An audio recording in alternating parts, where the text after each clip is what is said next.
अब 30 से अधिक वर्षों से पत्रकारिता में सक्रिय और स्वतंत्र भारत, आज दैनिक जागरण जैसे समूहों में सेवा दे चुके पुस्तक बवाली कनपुरिया के लेखक, अनुवादक व पेंगुइन स्वदेश के संपादक डॉक्टर संजीव मिश्रा। संजीव जी आए हैं।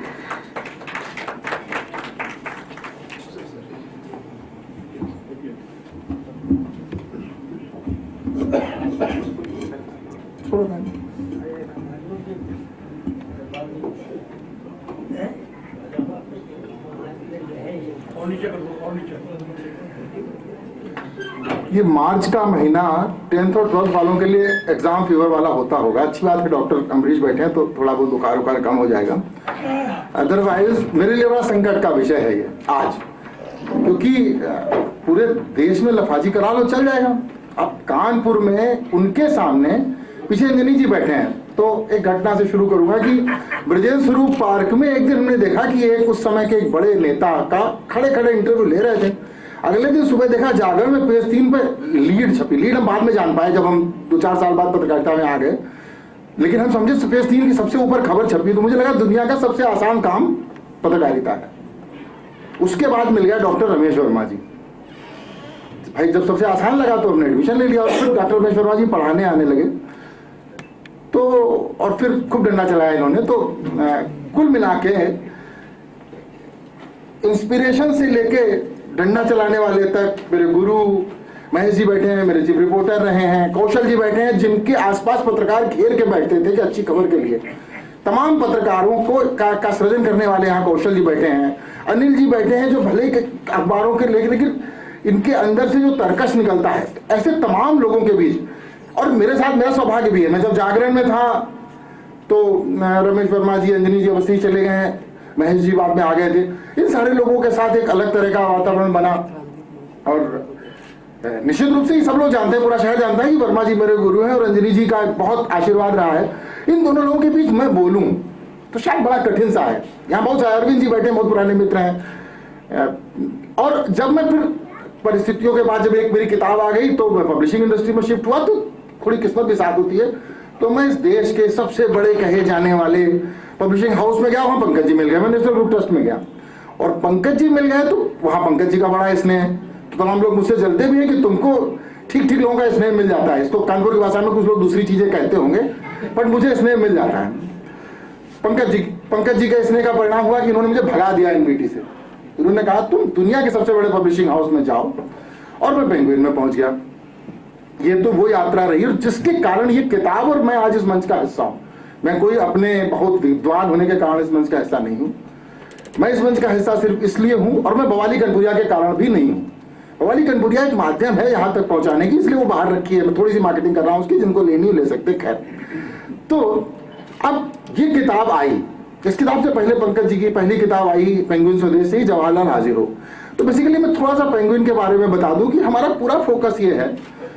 बहुत सारी किताबें छपती हैं, इस हॉल में बैठे तमाम लोगों की बहुत सी अच्छी अच्छी किताबें, जिन्हें पेंगुइन स्वदेश से लेकर एनबीटी तक, एनबीटी से लेकर प्रकाशन विभाग तक छपना चाहिए था, वो नहीं छपी और दब के रह गई और गिफ्ट में दी जाती हैं वो किताब। तो हमारा टारगेट ये है, आप जब इस किताब को पलटोगे पन्ने तो आपको लगेगा यार ये इंटरनेशनल है। इसका कवर देखोगे तो लगेगा यार इसमें कुछ तो स्पेशल है। इसका जो कलर, फॉन्ट, अंदर के पन्ने, तो एक क्रांति को प्रस्तुत करना और ठीक से प्रस्तुत करना, एक तो ये काम। तो कोशिश पेंगुइन स्वदेश की ये थी और पंकज जी ने बहुत जबरदस्त सामग्री सहेजी। तो अब मैं पेंगुइन स्वदेश के हिस्से को खत्म करते हुए मैं आता हूं कानपुर और अपनी बात। तो जब मैं इस किताब को पढ़ रहा था तो मैं कानपुर को जी रहा था। मैं भाग आता हूं हर वीकेंड में। मेरे ऑफिस में कहा जाता है कि तुम्हें दिल्ली में अच्छा ही नहीं लगता। तो मैं जब लखनऊ में था तो मुझे लखनऊ भी नहीं अच्छा लगता था, और मेरे लिए कानपुर, अगर मैं ना आऊं तो मुझे शायद दवाई अम्बरीश को फोन करके कुछ पूछनी पड़ेगी हार्ट वार्ट वाली, तो वो समस्या हो जाएगी। और ये बाल रोग विशेषज्ञ होते हुए भी मेरा इलाज कर लेते हैं। डरते हो? अच्छा, अकेडमी में एक आदमी नहीं बुलाना, रिपोर्टर संजीव। तो ये लोग देखिए, ये हमारे गुरु जी के सामने बता रहे हो कि हम डराते थे। खैर, तो ये सारी चीजें होती रही। और इस किताब को जब सामने आई है, ये किताब जब आई मेरे भगत सिंह, तो मुझे मुझे लगा मैं हर कदम पे कानपुर जी रहा हूं। मैं हमेशा कहता हूं कानपुर ने लव कुश दिए हैं। जिसने अपने पिता को चैलेंज किया था, राम जैसे पिता को जिसको लोग भगवान कहते हैं, राम को चैलेंज करने का काम प्रॉपरली किया वो लव कुश ने किया। और वो लव कुश ने कहां से किया, कहां पे सीखे पड़े? कानपुर में। मैं हमेशा कहता हूं कि जब रानी लक्ष्मीबाई को अपने शैशव में सबसे सुरक्षित जगह मिली वो कानपुर में। बिठूर और कानपुर को अलग नहीं करिए, बिल्हौर तक सब कानपुर ही मान लीजिए, उधर घाटमपुर तक मान लीजिए, तो वो कानपुर में चंद्रशेखर आजाद की यात्रा तक पहुंचाने वाला रहा कानपुर। और अगर कानपुर नहीं होता तो भगत सिंह थे वो नहीं होते। आप तो संकोच के साथ कह रहे थे कि गणेश शंकर विद्यार्थी, मैं दावे के साथ कह रहा हूं कि कानपुर ने अगर उनको वो दंगा कवर करने नहीं भेजा होता दिल्ली में, तो भगत सिंह के अंदर जो हिंसा और प्रतिहिंसा को लेकर एक अलग तरह का भाव विकसित हुआ वो नहीं होता। क्योंकि था तो यार वो बच्चा ही ना, क्या थे भगत सिंह। अब सोच के देखो, हम में से कोई नहीं चाहता मेरे घर में भगत सिंह पैदा हो, पड़ोसी क्या पैदा हो। हमारा लड़का तो आईआईटी जाना चाहिए, आईआईटी ना जा पाए तो कोशिश कर लो कि मेडिकल कॉलेज चला जाए, सरकारी में ना जा पाए तो प्राइवेट में चला जाए, प्राइवेट में ना जा पाए तो वर्धा चला जाए, वर्धा ना जा पाए तो मणिपाल चला जाए। हमारा पूरा टारगेट भगत सिंह बनाने पर नहीं होता है ना। पड़ोसी का बच्चा भगत सिंह बने, बहुत अच्छा काम कर रहा है मिश्रा जी आपका बेटा। हमारा लड़का तो आईआईटी जाएगा, सिविल सर्विसेज में हो जाए तो मजा ही आ जाए, थोड़े तेज बढ़ जाएगा। वो भगत सिंह 8,578 दिन के जीवन में 716 दिन जेल में रहे और सीधे ऊपर चले। एक बच्चा, एक युवा जिसके बहुत सारे सपने थे, वो किताब के अंदर एक फोटो रखते थे मैगजीन से फाड़ के। तो प्रेम तो था ही ना उनके अंदर। आप कहते रहो कि नहीं वो शादी नहीं की उन्होंने, इसलिए नहीं की भाई उनको मालूम था कि हमारी लड़ाई दूसरी है, लेकिन प्रेम था ना। इस किताब में आप जब पढ़ोगे तो पाओगे कि उनके दोस्तों ने चुहल की।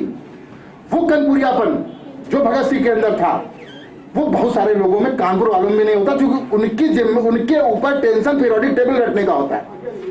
अब वो या तो पीरियोडिक टेबल रख लो या देश के लिए लड़ लो, या तो आप कार्बन की बैलेंस याद कर लो या तो आप देश के लिए लड़ लो। आप दूसरों का इतिहास पढ़ते रहो या अपना इतिहास बना दो।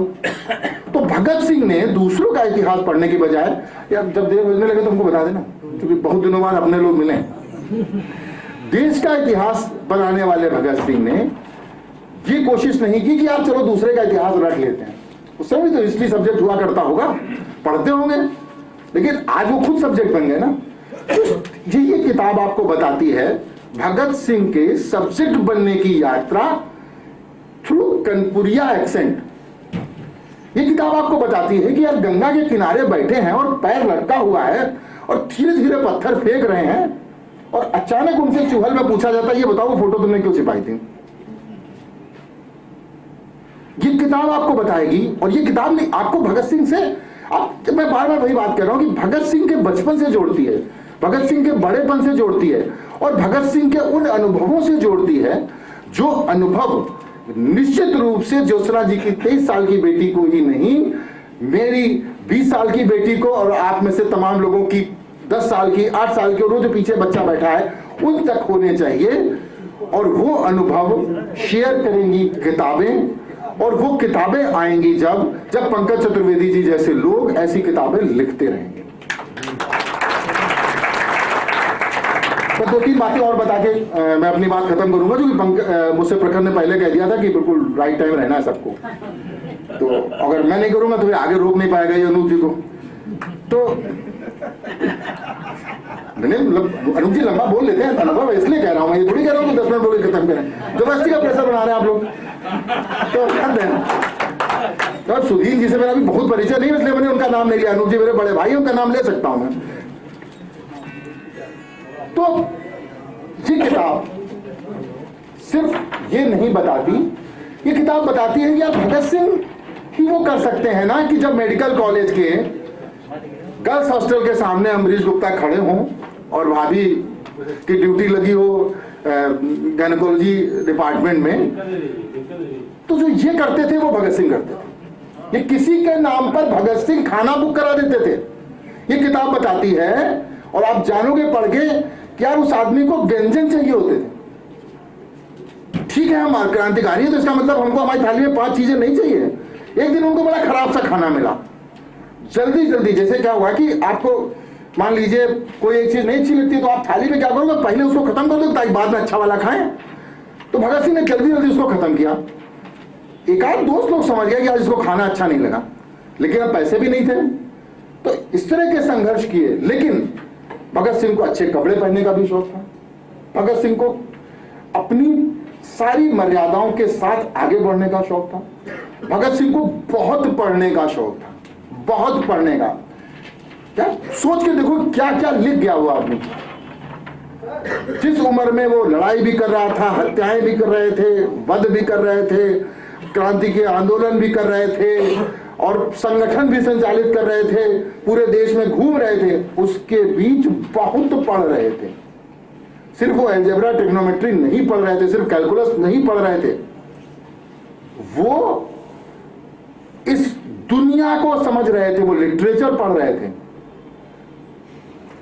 अपने लाइब्रेरी से पुरानी पुरानी किताबें उठा लाते थे। उन पर यह आरोप नहीं लगे कि उन्होंने पेन चुराया हो किसी का, लेकिन किताबें उठाई। वो किताबें उठाने का जो जज्बा है ना, वो जबरदस्त है, वो भगत सिंह का जज्बा है। तो आज मैं कानपुर में आके हमेशा से इसलिए उत्साहित होता हूं क्योंकि मेरा कानपुर ऐसे बहुत सारे भगत सिंह बना सकता है। मैं पंकज जी की बात से लगभग 100% सहमत होता हूं, लेकिन मैं इस बात से बिल्कुल सहमत नहीं हूं कि अब कानपुर में वो जिजीविषा नहीं है। आप सबका सहयोग मिलेगा तो इसको हम और आगे बढ़ाएंगे, लेकिन कानपुर में आज भी वो जिजीविषा है। वरना कितने लिटरेरी कार्यक्रमों में इतनी भीड़ होती है, हॉल भरा होता है। जरा देख लीजिए, मैंने इसी शहर में एक कार्यक्रम में मुझे मुख्य अतिथि बना के कथित रूप से बुलाया गया। इधर 4 लोग बैठे थे, सामने 3 लोग बैठे थे। मैंने कहा आप भी इधर ही आके बैठ जाओ, फोटो खिंचवा लो। ये होता है इस शहर में। एक बहुत बड़ा लिटरेरी फेस्टिवल है, वो बेचारे सामने की फोटो कभी जारी नहीं करते हैं। उसमें जाने के लिए देश के सारे लेखक मरे जाते हैं। क्यों नहीं करते? क्योंकि सामने भीड़ ही नहीं होती, वो सिर्फ वीडियो जारी करते हैं और उनको कई करोड़ रुपए की वो मिलती है मदद। इसलिए मैं नाम नहीं ले रहा हूं, क्योंकि क्या मतलब हो सकता है हमें भी अगले साल वो बुलाएं। तो नहीं, साल ने इसलिए मना कर दिया था कि पंकज जी ने दूसरे काम में लगा दिया था। इनकी किताब का भी मुझसे पुस्तक मिले। तो अल्टीमेट कहानी ये है, इस शहर में निन्नी पांडे हैं यार। कितने शहरों में निन्नी पांडे होंगे? हाँ, लगते नहीं हो, लेकिन आप 42 लग रहे हो। खैर, तो कानपुर हमेशा तैयार है पंकज जी, और आपका विशेष धन्यवाद कि आपने ननिहाल का मोह मान रखा। आप अपने ननिहाल में आए इस कार्यक्रम को करने के लिए। प्रखर का बहुत धन्यवाद कि प्रखर इस पूरे कार्यक्रम की, उस आयोजन की धुरी बना रहा। मैंने जितने लोगों को फोन किया, मेरा भी मन था 2-4 लोग आ जाएं, मैंने कि तो मैं जो बोलूंगा वो सुने, फिर बाद में मुझसे कहे तुमने बहुत अच्छा बोला। सब पे प्रेशर बना रहा हूं प्रॉपरली। तो उन सारे लोगों को जब मैंने फोन किया तो सबने मुझे बताया कि प्रखर मुझे बता चुका है, प्रखर मुझे बता चुका है।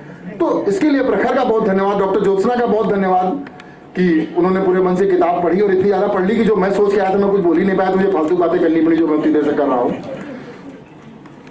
सुदीन जी और अनूप जी को अभी सुनूंगा मैं। अनूप जी का मैं फैन हूँ। पिछले साल एक बार मैंने एक गणेश सिंह विद्यार्थी को कुछ लिखना था, तो मैंने अनूप जी को रात में फोन किया, इन्होंने सुबह सुबह तक सब कुछ मुझे बताया। तो तमाम मेरे जैसे जो पढ़ने वाले लोग हैं या ये समाज में भ्रम पैदा करना चाहते हैं कि वो पढ़ते हैं, वो सारे लोग अनूप जी के फैन हैं। तो आप सबका बहुत बहुत धन्यवाद। आप सब लोग आए यहाँ पर। मैं पेंगुइन स्वदेश की तरफ से भी आप सबका धन्यवाद देता हूँ। बहुत अच्छा लिखते रहिए, लेकिन उससे पहले बहुत अच्छा पढ़ते रहिए, क्योंकि हम में से हर कोई लेखक है। आप एक पत्थर उठाइए, हर तीसरा आदमी कवि होगा, हर चौथा आदमी लेखक होगा। लेकिन कवि और लेखकों के बीच से कुछ बहुत अच्छा पढ़िए तो बहुत अच्छा लिखेंगे। बहुत बहुत धन्यवाद। बहुत बहुत